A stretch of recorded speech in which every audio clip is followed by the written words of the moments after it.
AC Milan siap kembali di Serie A dengan formasi baru. Setelah jeda internasional, AC Milan bersiap untuk melanjutkan perjuangan di Serie A pada Sabtu malam.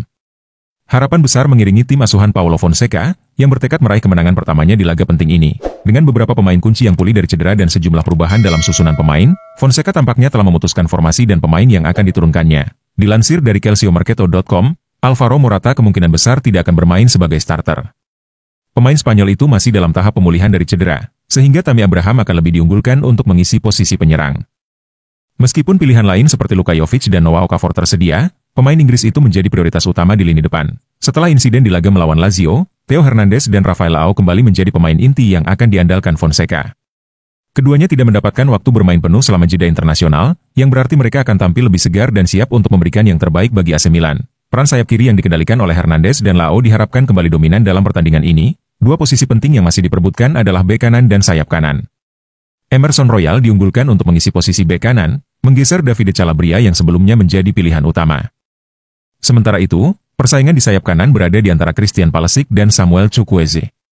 Pulisic, yang harus menempuh perjalanan panjang usai membela tim nasionalnya, kemungkinan besar akan diistirahatkan, memberi peluang bagi Chukwueze untuk tampil sebagai starter. Di sektor pertahanan, Fonseca diharapkan untuk memberikan instruksi kepada para pemain bertahannya untuk bermain lebih hati-hati.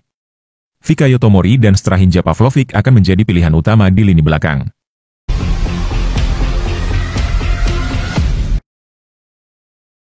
Calhanoglu kemungkinan diistirahatkan saat laga tandang Inter Milan versus Monza.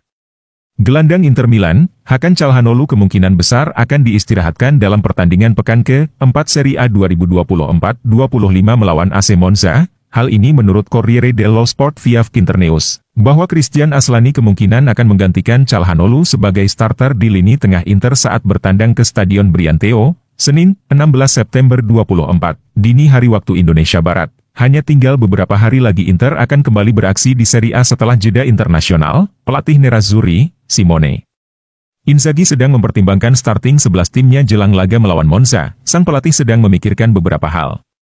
Pertama, selama jeda internasional ini ada beberapa pemain yang tetap tinggal di klub dan berlatih dengan Inzaghi. Di sisi lain, sejumlah pemain lainnya menjalani tugas bersama timnas, dan telah kembali ke Inter pada waktu yang berbeda, dan kemudian ada juga masalah terkait padatnya jadwal pertandingan yang sudah menanti Inter di pekan mendatang. Jadi, Inzaghi tidak hanya memikirkan pertandingan melawan Monza.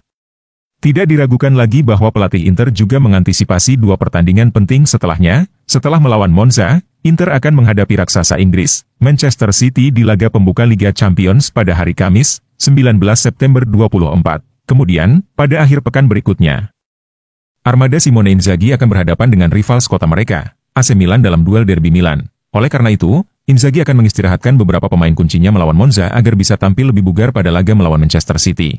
Dan Calhanoglu akan menjadi salah satu pemain yang paling diperhatikan Inzaghi untuk tampil maksimal melawan City dan Milan. Pemain internasional Turki tersebut merupakan pemain penting dalam segala hal bagi Inter. Oleh karena itu, Corriere melaporkan, Calhanoglu tidak akan menjadi starter melawan Monza pada hari Senin.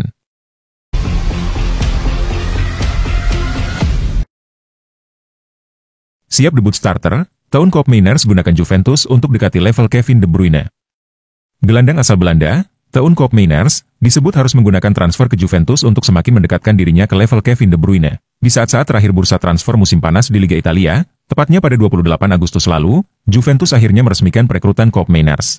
Pemain berusia 26 tahun itu didatangkan si nyonya tua dari Atalanta. Tidak main-main, Juventus rela mengeluarkan uang hampir 55 juta euro atau sekitar 1 triliun rupiah untuk menggaet Koopmeiners.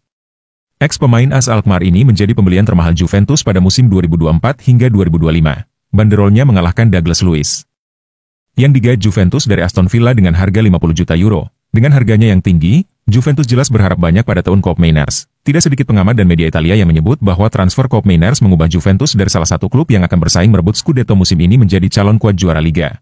Dengan statistiknya selama di Atalanta, Koopmeiners diyakini bakal menjadi pemain penentu dalam strategi pelatih Thiago Motta pada musim 2022 hingga 2023. Dan 2023 hingga 2024, pemain bertinggi badan 184 cm itu mengemas 22 gol dan 9 assist buat Atalanta.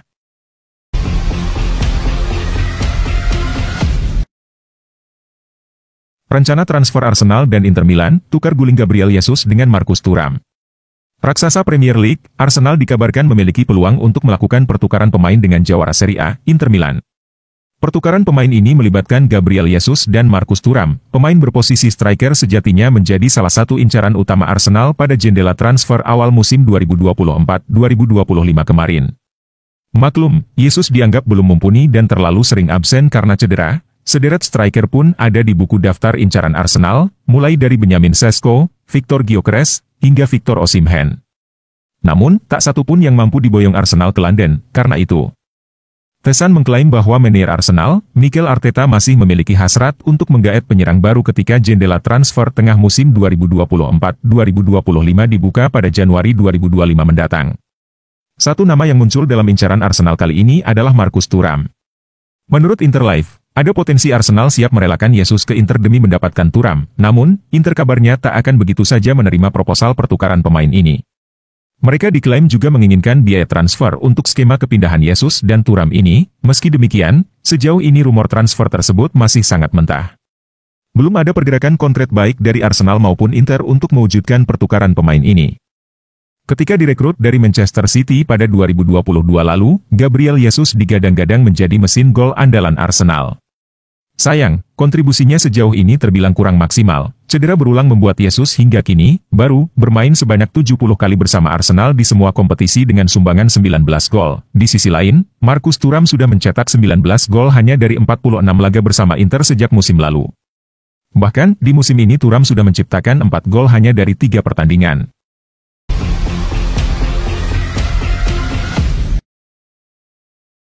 Pincang di sisi kiri, Rafael Leao dan Theo Hernandez di bawah tekanan. AC Milan sedang menghadapi tantangan besar terkait performa dua bintang andalannya, Rafael Leao dan Theo Hernandez.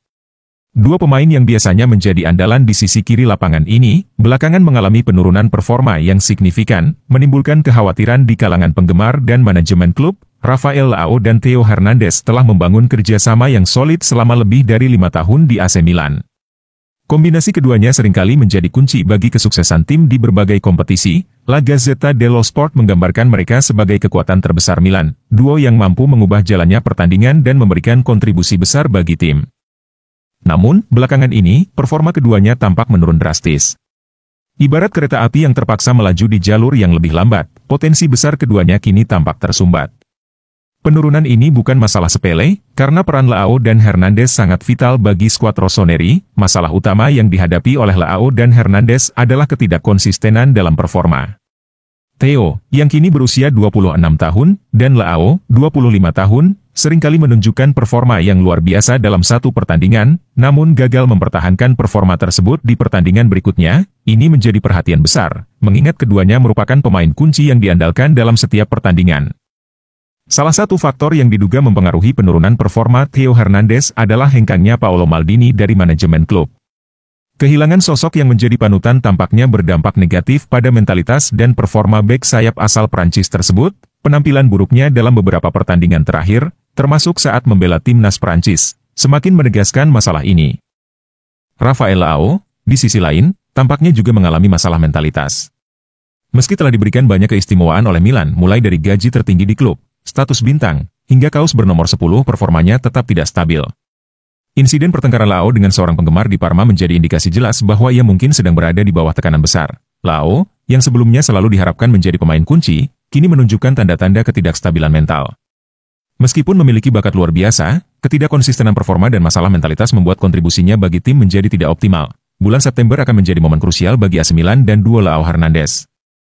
Dengan pertandingan besar melawan Liverpool dan Inter Milan di depan mata, performa keduanya akan diuji. Ini akan menjadi penentu apakah mereka dapat kembali menemukan performa terbaik atau justru semakin terpuruk. Meskipun saat ini kedua pemain tersebut tengah berada dalam masa sulit, harapan tetap ada bagi mereka untuk bangkit. Konsistensi dan ketenangan mental akan menjadi kunci bagi Leao dan Theo untuk kembali menjadi kekuatan utama di sisi kiri lapangan AC Milan.